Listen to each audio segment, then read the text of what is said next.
Hello, and welcome to the weekly LinkedIn Live leadership series, Voices of Leadership. Thanks for joining us today. I'm Kathy Eastwood, the CEO of E equals Y, and your host for the day.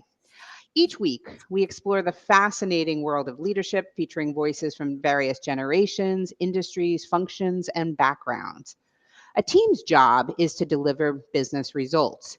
The role of the leader is to inspire, enable, and empower the people and teams to deliver those results.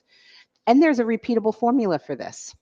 E3 leadership code: express plus engage plus execute, powered by emotions. However, each leader's approach to applying that E3 leadership code is unique because there really is no way or no one way to lead.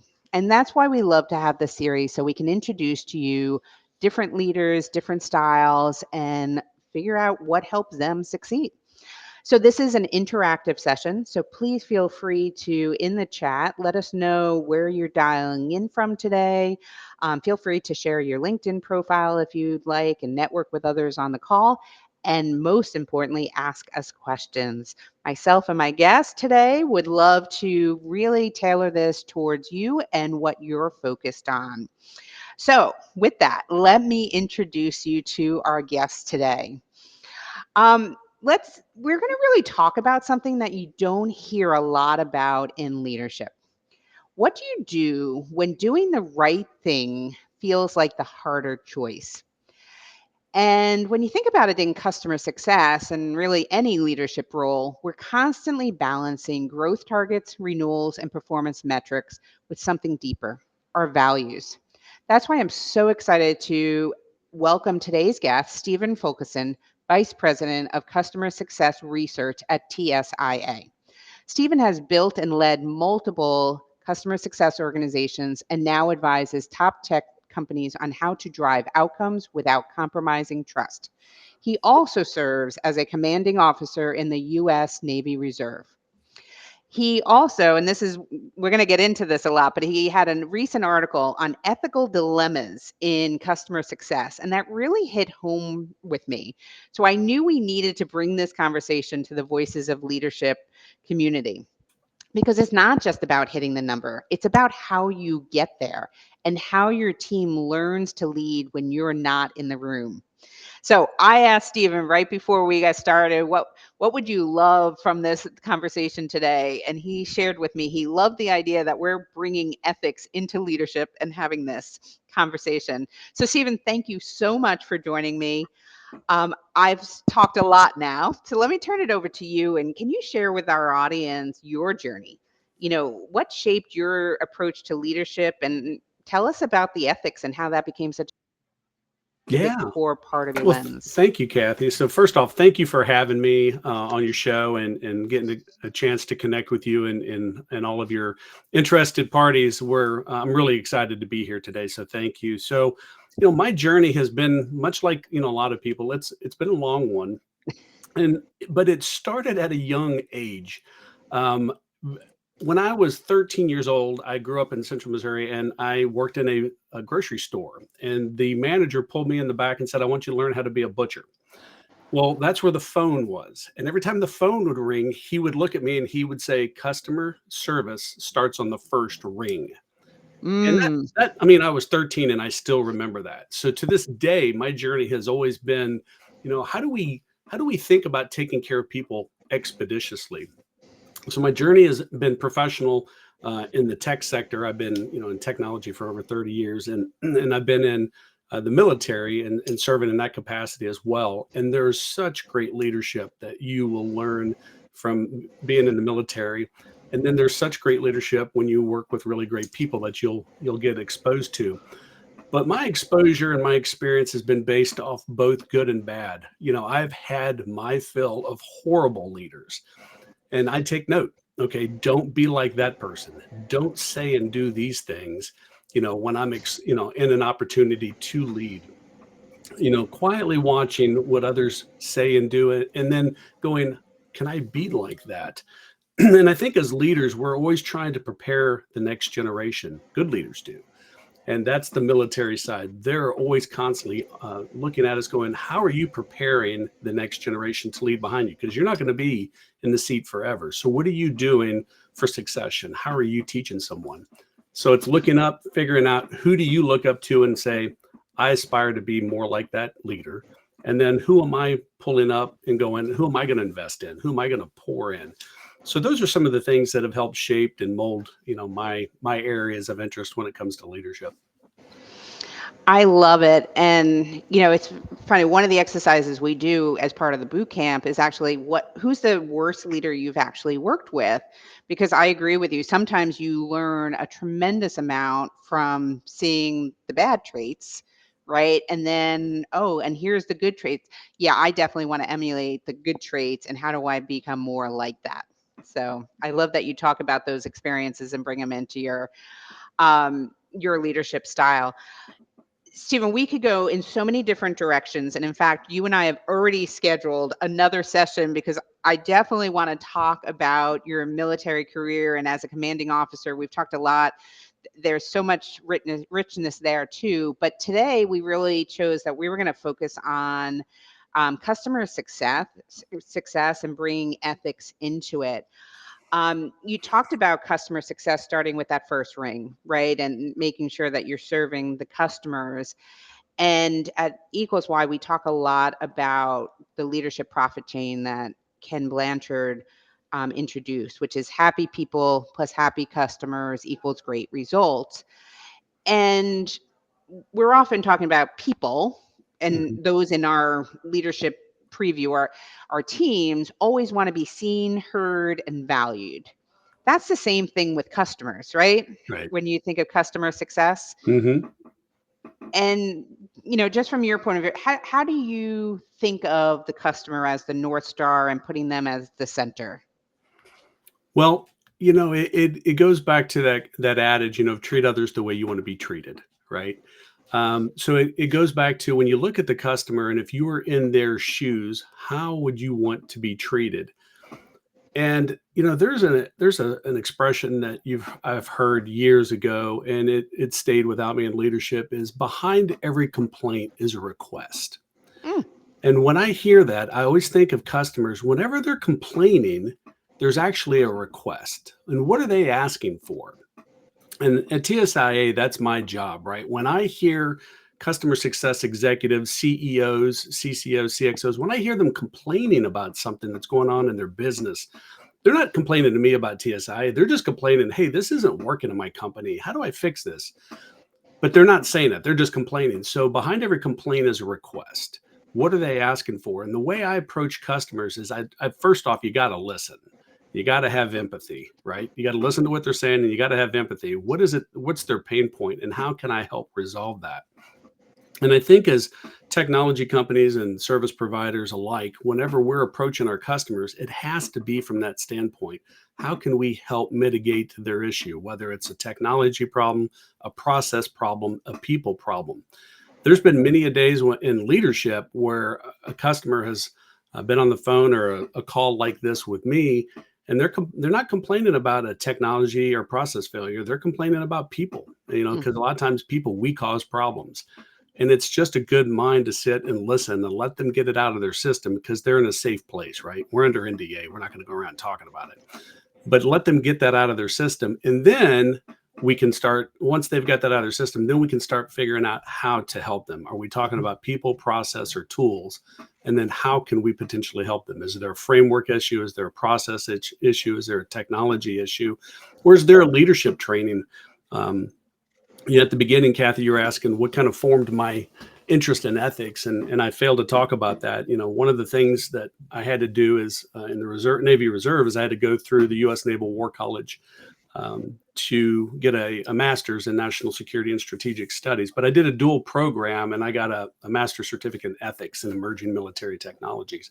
And that really is what got me interested in ethics and thinking about it from the standpoint of ethical issues, ethical dilemmas, and how can we as technology and service providers help our customers to have a very awesome experience. Because in today's world, it's companies that are going to do things that are above board, right? They're doing things that are ethically sound that are going to be noticed because not everybody is doing things that are ethically sound. So when we look at our customers and we look at it from the standpoint, if I were in their shoes, how would I want to be treated? I want to be treated in a way that's ethical, right? Because one of the things I have no toleration for is injustice. Hmm. That's just one thing that burns me, is when there's injustice. So how can we do things to where the customer feels like we are representing their interest? And that's where customer success gets that trusted advisor status, right? They work hand in hand with customers. They're listening, they're good understanding, and then they're taking that understanding back to the business so that they can either improve the people, process, or tool situation so that the customer has a positive experience. So, those are some of the things that kind of help formulate and shape how I approach looking at customers so that we can, give them a better experience. Yep, I love it. And that's why I always say I love talking to customer success leaders because it is so much the same as your own team, Hmm. right? And making sure you're treating others the way they want to be treated. If you were in their shoes, what would it look like? How would they feel? And listening and all of that. So, when you think about customer success and the role in leadership with our customers, there's a lot of pressure, right? To Hmm. drive Yeah. renewals, to drive expansion. And sometimes that does cause us to show up not in the best light. So Right. I know you wrote this article, The Three Ethical Dilemmas in Customer Success. And I'm going to actually ask Imelda, if she wouldn't mind, to add it to the chat so others can read it. But can you give us a short description of what that article is all about? Because I love it. And you talk about three elements that I think we all fall into a trap sometimes. Yeah. Yeah. There's kind of three, and there's actually more. I just, in this blog, I wanted to capture the three big ones that we see. But some of the challenges we see that can cause problems with your employer, because you as a human, you have values, you have principles, and you have things that kind of form and shape, like you said, Kathy, your North Star that says this is what my belief system is. And when you're working for a company, you want to make sure that you feel like you're aligned to that. So when we look at this paper, the ethical dilemmas, one of the things that we were hearing from customer success executives and customer success managers was this ethical issue of renewals and radio silence. So if you think about a renewal process, the renewal, it can be 30, 60, 90, 120, 180 days out, that this renewal is supposed to happen. But most companies have a 30-day clause. If you plan to cancel your renewal with us, you have to give us 30 days notice.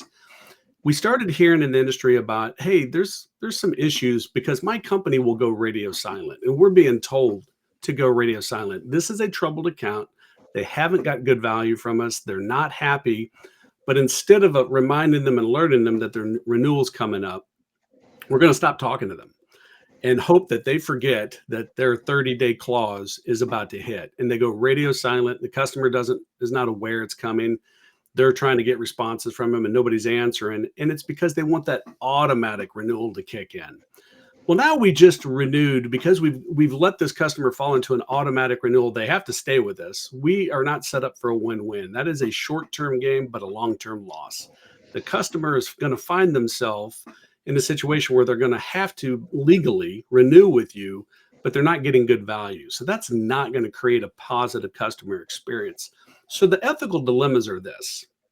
The CSMs are being told by management that you need to do what's best for the company. And that's called deontology, which is the ethics of duty.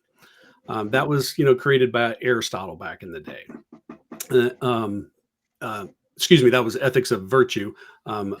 Ethics of deontology is Immanuel Kant. So apologies, I'm flipping those two around. So Immanuel Kant was the one that came up with ethics of deontology, which is the ethics of duty. So you're caught in this position because you're like, hey, I'm supposed to protect my company and get this customer to renew, but my ethics is virtue, which is the Aristotle, which is the Right. ethics of virtue, is what I'm doing virtuous. Would somebody who has the same ethical construct do the same thing as me and feel righteous? And the answer is no, right? Because I don't feel good about a customer getting forced into a contract renewal. So that's where we have this conflict. There's a conflict going on, and it's called an ethical dilemma. You're feeling obligated by your ethics of duty, deontology, for supporting your company, but your own construct says this isn't right. Then there's another ethical framework. It's called utilitarianism, and that's the ethics of the greater good. Is what we're doing really for the greater good, right? And in that situation, it's not. We have set up a situation where the customer is not going to be happy. They're not going to be, pleased with their renewal process, and they're probably going to exit on the next cycle. They're going to make sure that that situation's covered and controlled.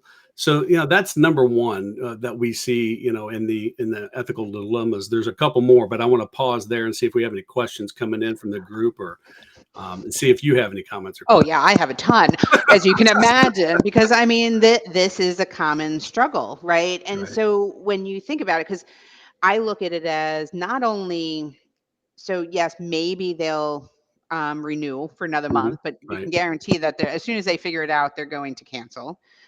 They're not going to give a positive review, Right. and they're no longer a referral. Right. And I've seen it with customers when you actually go to them and say, hey, maybe this isn't the right time, they'd rather pause, and then you still have the opportunity that they would come back and be a customer longer term. Right. So do you have an example of a good, like a company that you've seen recently that's looking longer term and looking at the positive side of it? Funny you should ask. Yeah, there are companies that have really thought about this, and they really look at their moral construct and their ethos. What is our value asset, and then how do we want to operate as a business? And one of the companies that we saw was Microsoft. They have this gaming division where it's a subscription based gaming division where you pay, and it's automatically deducted from your checking account, debit card, credit card monthly, and you get access to some of these gaming systems. But they went in and started looking at usage because they could see if you were using their games or not. And they started looking at, okay, if there's not usage, there's not value, and the customers are paying for something they're not getting any value for. And that's not well.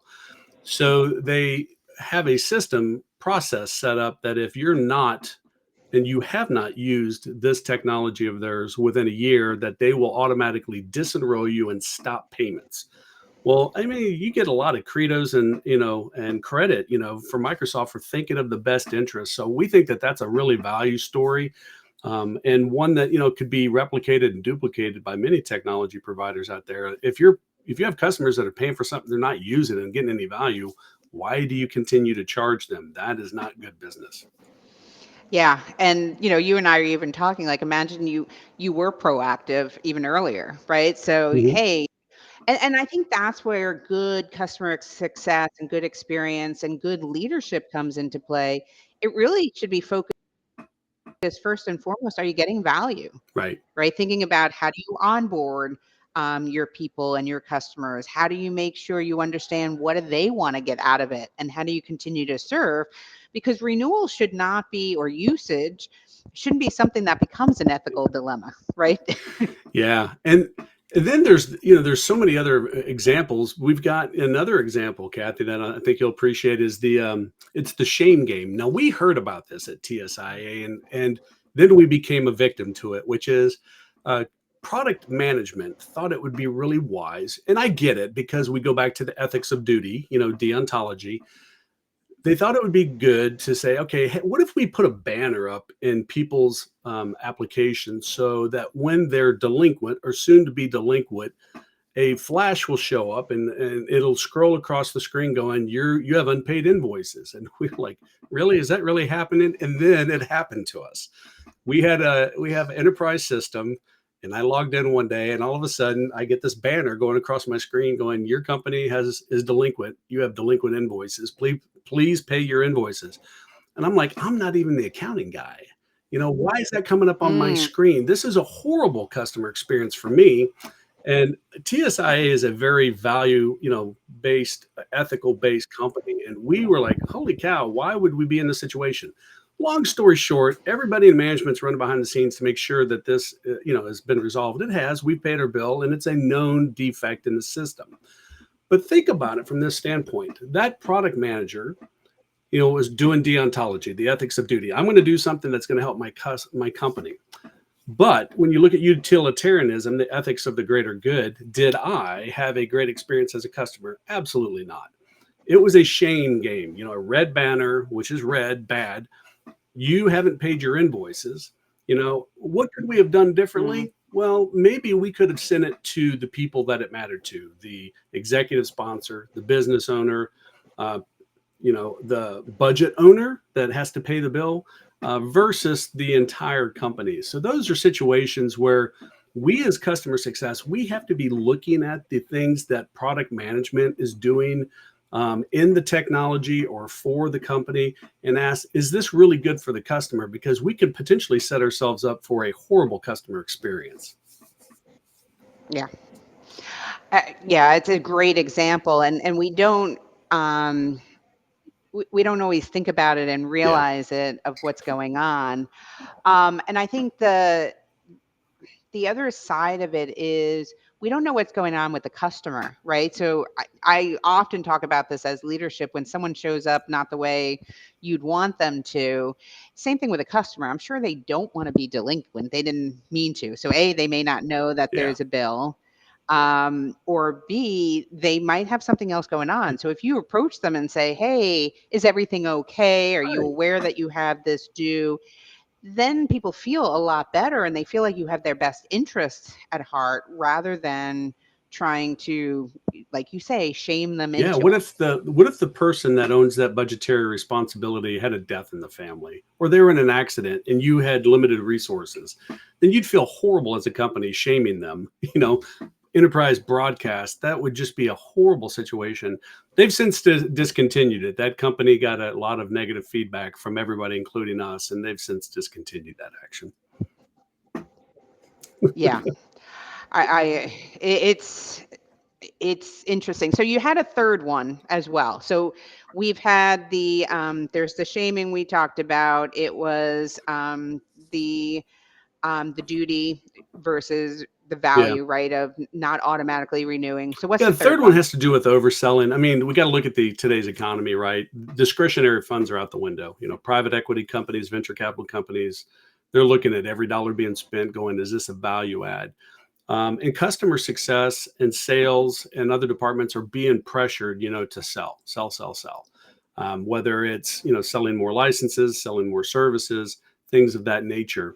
But sometimes it's at the risk again of the customer. So here we go back again into this Immanuel Kant ethics of duty, deontology, right? So the ethics of duty is for us to go out there and try to sell more to the customer. Well, to fix this problem, you need to buy more of this, or you need to buy more services here. And it can cause a situation where we're overselling, right? The CEO of our company, JB Wood, he has an expression, and I love it. He always says, selling doesn't help, helping sells, right? So when we lean Mm, into this just trying to sell, it's not going to help a situation. We have to help the customer. And if you look at TSI's layer model, land, adopt, expand, and renew, it's really focusing in on the customer to get value and to adopt your technology and services. If that is done well, expansion and retention just happen. So the spirit of customer success is let's focus on adoption. But what we see instead is, when we look at the charters of customer success, they're getting thrown into the commercial charters of expansion or retention. And in some situations, they're being held underneath the chief revenue officer or the sales in the org structure. And as a result, they're getting pressured, sell, sell, sell. And, we're finding it as a conflict of interest again, because here, ethics of duty, let's do what my company asked me to do. But the ethics of utilitarianism or the greater good, is it really good for my customer to buy more because they don't really need more, they're not getting value from what they're having. So this is where we as humans start having conflict, right? The company's telling us to do one thing, but it collides with our value system, which is saying this isn't best for the customer, or it collides with our virtue, right? Which is, if somebody else were in the seat, would they do the same thing? So that's where we see some challenges in customer success. So we want to encourage executives and to be open to, especially if individual contributors like CSMs come to you and go, I don't like this. The way we're approaching this may not be in the best interest of the customer. keep your ears open, because there's a lot of value when people are telling you there's ethical issues. Yeah, I love it. And I have a saying I often say that my father taught me when I was a young kid, and it's Hmm. stuck with me. Never judge until you've walked a mile in someone else's shoes. And that's what customer experiences really is. Put ourselves in their shoes because that is what will drive the right ethical Right. actions, right? And it's the same with leadership. Put yourself in their shoes, treating people with dignity and respect um, really are the right places to be, and the success drives from that. Having a command and control, telling people what to do, just forcing something in. You said it earlier, it might have a short term reward, but long term, it doesn't really pay It off. really doesn't. And, here's the danger we run into. If these things happen, it goes back to the adage, what you tolerate becomes the standard, right? So if we tolerate a situation where we're doing business that has ethical ramifications, it'll be the standard, right? People will expect it, but it's at a cost, right? We might be able to get away with it a couple of times, but you'll find that people will leave organizations based off their ethics, whether they're not inspired by leadership or they're really upset with the way some of the ethical behaviors of leadership are. They will exit quickly, and sometimes they'll exit without any notification, meaning that it's just in such a violation of their value system. 2 weeks notice doesn't matter, and whether they got a job lined up, they don't care, because they just can't be a part of something that compromises their ethical system.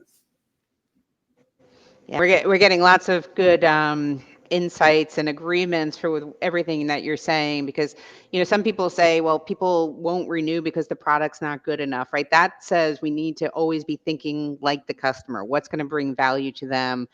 Bill Balnave sharing that CS 2.0 is all about tackling the value you're delivering and finding more without the need to drive additional revenue. When you get this right, it's what I refer to as a virtuous cycle. Hmm. Because once people are using it, they're getting the value, they want to buy more, they're going to renew. It should become second nature. Right. And then that's a great way to think about it. And I think about leadership of people in the same vein. So I'm going to ask you the difficult question. Sure. So, what do folks do when their values differ from that sense of duty that has been put forth, from the company? Yeah. So I encourage people not to leave, right? Don't leave just yet.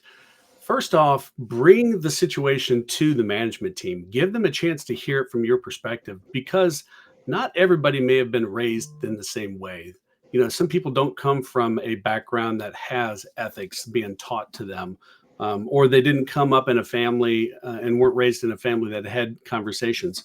So bring it to management's attention in a very respectful and enlightening way, but don't just say, here's the problem. Say, here's how I think we can do it better, right? In this situation, we've asked our company to go radio silent, and that's not in the best interest of the customer. What if we gave them an alert and said, your renewal's coming up, here's what we want to do to fix your problems before the renewal cycle ends, so that we can show you we're going to take care of you through this transition. We may have not gotten it right yet, but we're going to get it right, and I'm going to make you a positive, happy, referenceable customer.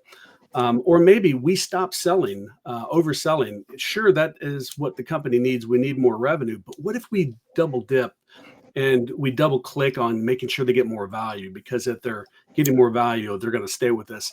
So instead of just coming to the management team and going, this is messed up, we don't like this, come to them and say, what if we do it this way? It might be better for all of us, because if we're going to talk about utilitarianism with this ethics of the greater good, it's good for the customer, then it's good for us. Yeah, I love it. I remember one ethical scenario I was in one time, and it was more around leading people, but I was told I had to stack rank. We were going to have to let some people go, and I was indignant. I'm like, absolutely not. I don't believe in this. This is against my nature. And the same wise man about the never judge someone on the shoes said to me, "Listen, you could leave and be indignant and be righteous, but by doing that, it's still going to happen, and therefore you haven't had a chance to change it. So To if make you change. stay, right? And bring up the business case, build it, explain it to others, and then really show up with dignity and respect and integrity, you can Mm-hmm. feel good about yourself. And then you're serving the company, your customer, your people. And that's the best way to That's so address good. it. Yeah. That's a great situation. Thank you for sharing that. That's awesome. Yeah. So believe it or not, we are at the bottom of the hour. Um, so I want to think about the audience and some of the people that are watching. What's one question you think every leader should ask themselves before they're making high stakes decisions and really having to make some difficult decisions? Probably the question to ask is, have I thought about this from all perspectives? Um, from my perspective, the company's perspective, customers' perspectives. Uh, Surrounding ourselves with people that think like us can be dangerous, right? I try to surround myself with people that have contrarian points of view or viewpoints that are not the same as mine. And I love to bounce ideas off them to see if they think of things or see things that I don't see. So I think in leadership, we have to be thinking, okay, I've got my perspective. The company has their perspective. But what about the customers? How would it impact other people? So we really have to be thinking about it from both sides of the coin. And unfortunately, a lot of people, it's just very easy to do one side of the coin, the inside out perspective. But we have to always have the outside in perspective.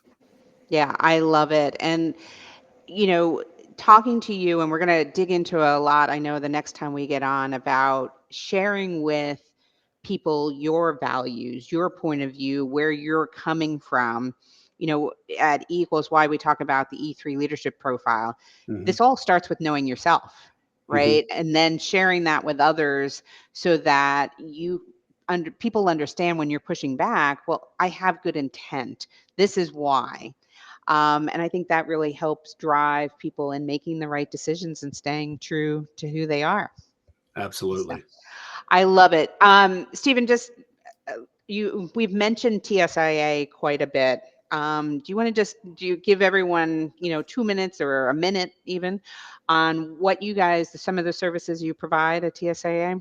Yeah, absolutely. So TSI is an acronym for Technology Services Industry Association. So we are a for-profit research and advisory firm.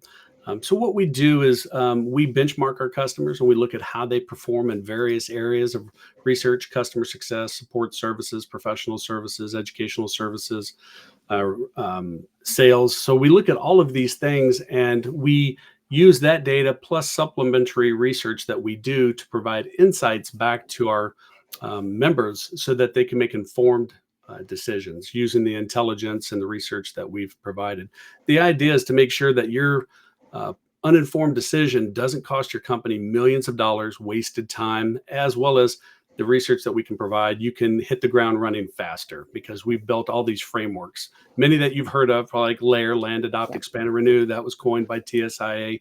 My core score, which is competing with Net Promoter Score. Those are the type of frameworks that we build to really help companies achieve value faster. I love it. And I got introduced to TSIA a number of years ago when I was at HP Software. You and I go back years of experience. So I love that 25 this is years ago. how many? 25 years ago Oh is my when you and I gosh. started working together. There you go. So it all comes full circle. It But does. Stephen, thank you so much. I am always impressed with how you show up, your ethical focus, but being able to explain it from multiple angles. And, it really has been very insightful for me. I know our audience, just from their comments, have been enjoying it as well. So thank you so much for joining. Greatly appreciate it. And looking forward to having you back on and talking a little bit more. And to the audience, thank you so much for joining us today. We appreciate you taking the time, asking your questions, and we hope you will join us if you're interested to learn more about the E3 leadership profile or how to drive some of these concepts forward. Please reach out to Stephen or I, and we'll be happy to help you. Thanks all. Have a great weekend.